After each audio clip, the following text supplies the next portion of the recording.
morning to everyone. Welcome to the show, The Average Nobody. I'm your host, Keith. First of all, let me get these glasses up off of here. And today's show, I thought, was very important for the reason we have a lot of folks in our community that goes through mental health issues. And I have someone, as you all know, that's here with me, and she want to come and tell her testimony of how she has dealt with her mental issues, the traumas of her life, and what she's continuously trying to move forward about. So, right now I have Miss E, I like to call her. That's what a lot of people call her. And she goes by Early Girl. Her name is Earlene. I should have asked her, but I didn't, if she wanna give her last name. Oh, well, certainly. Okay, then would you like to do that? Good morning, everybody. My name is Early J. Hampton.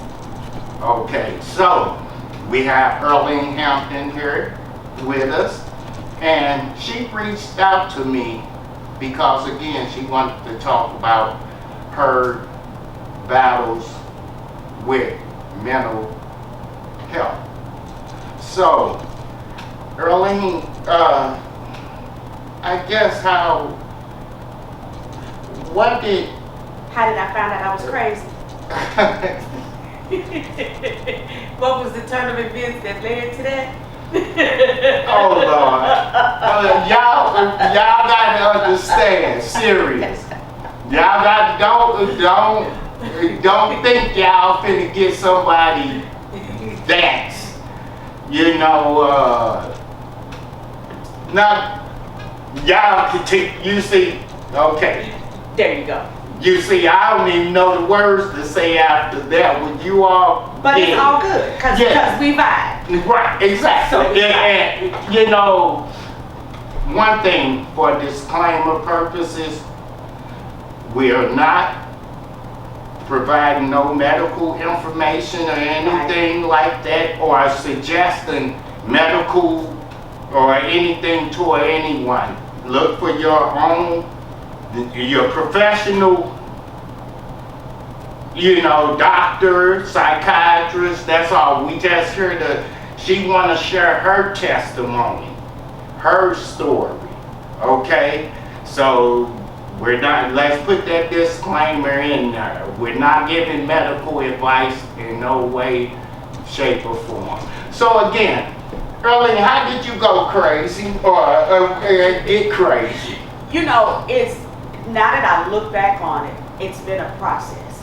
Okay. Because first you're labeled as different, and then it goes from different to intelligent, and then it goes from intelligent to over the spectrum.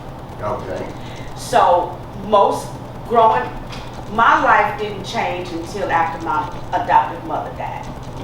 When my adoptive mother died, everything seemed stopped for me at age 8, 9 years old.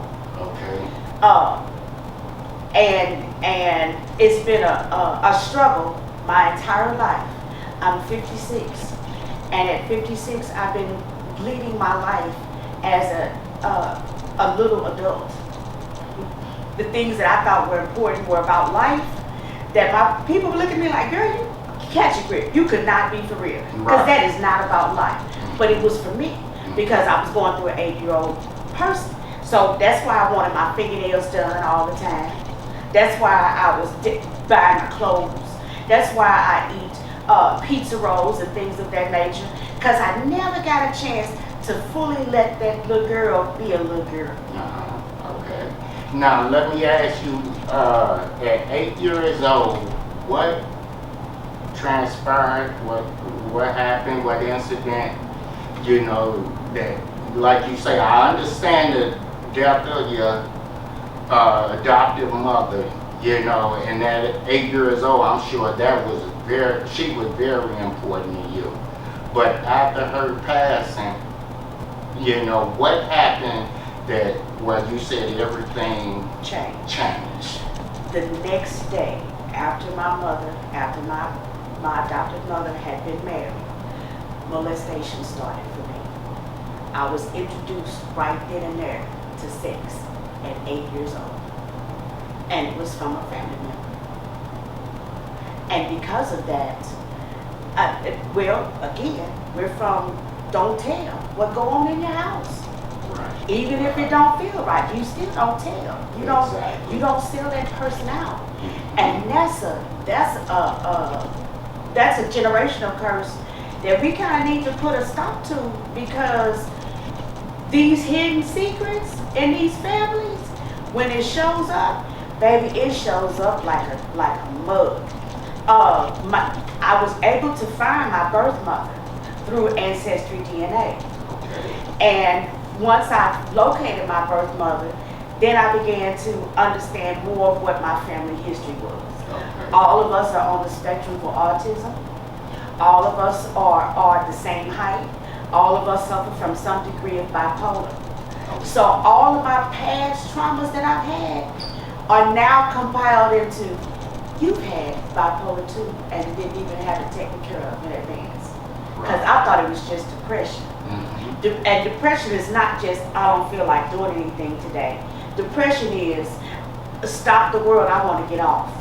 Now, when at that 8-year-old stage and continuing forward, what were some of the traumas that outside the SA situation? Mm-hmm. How was the living? Okay, well, from what I understand, and it's probably true, my father was about 8 or 9 years younger than my adopted mother. Okay. So when she passed, and with him being a truck driver, I guess, he was able to get out and find a little girlfriend or whatever. Mm-hmm. So there was always some auntie that I could stay at for a little while. Now, is he your adoptive father? He's my adopted father. Dad. My birth father is still around also. Okay then. And because I've had the issue of that, I explained to him that even though you are my father, you're my daddy, I call you Pops. Right. Okay. So he accepts Pops. I told him, I said, I thought I was done handing out ugly neckties. I said, but look like I got to still give you some ugly neckties. And he's still present. Is your adoptive dad still alive? No, my adopted dad passed some years back. And don't think that I'm insensitive to the dates, but because of the situation, because of my mental health situation, Mm-hmm. I've missed out on some years. Okay. I couldn't tell you what I did for my 21st birthday. Okay. I can't tell you, but I can tell you when I first got threw down and hunched on walking from school. Mm-hmm. I can relay that for you. I can relate a trauma to a specific, maybe even family event. Okay. Now with him, is he that guy that initiated the Exactly. trauma? Well, And let me ask you, when I know he's gone now, but how did, from that time after that incident happened, how did you deal with him and the algorithm? And how long did that happen to you with him? it occurred all the way up to my 9th grade in high school. And it occurred during the time that there was only one adult in the house. And I didn't have any other choice but to be in a house with a particular person.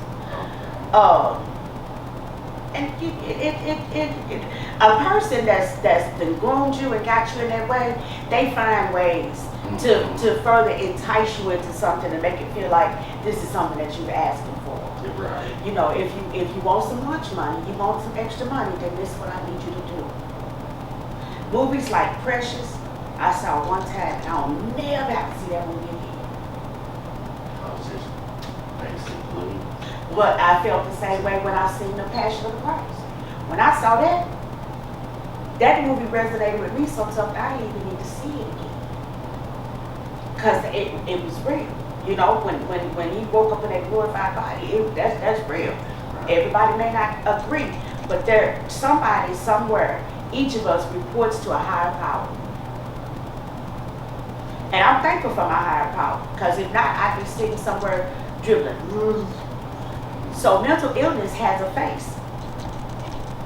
And after that ninth grade, well, when around that time, how were you able to escape? Was it through his death or?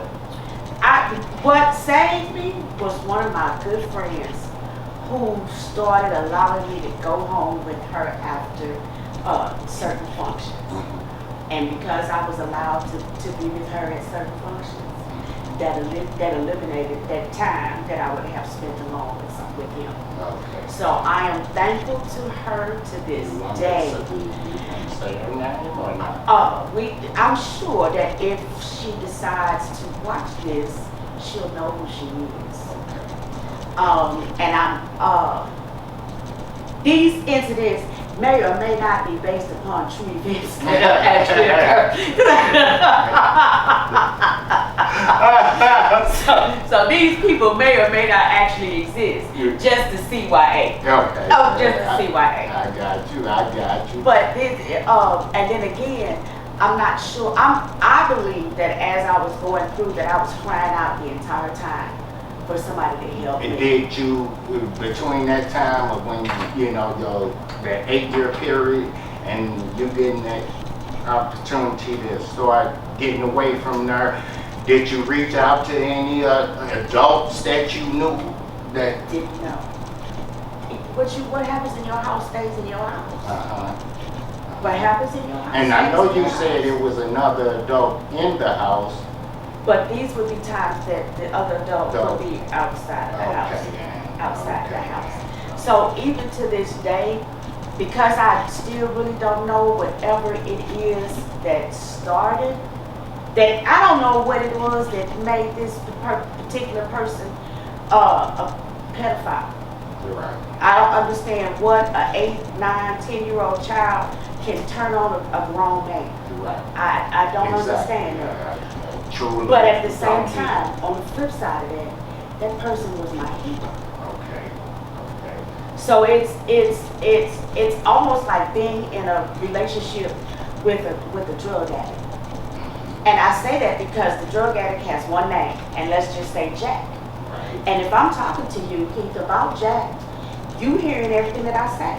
Right. But when I say Jack is on dope, and I'm telling you that this is what he did while he was on dope, that's the same person to you. It's not separated. But I've been able to separate the two. It was the man that molested me, and it was my hero. Now, when you kind of start again distancing yourself from this situation, and your friend came into your life that showed you something different, as you know, and helped you in a sense, just for your mental. That's where my second personality came in at. Okay. And not personality. I would say that's where a different side of me began to emerge. So you mentioned that.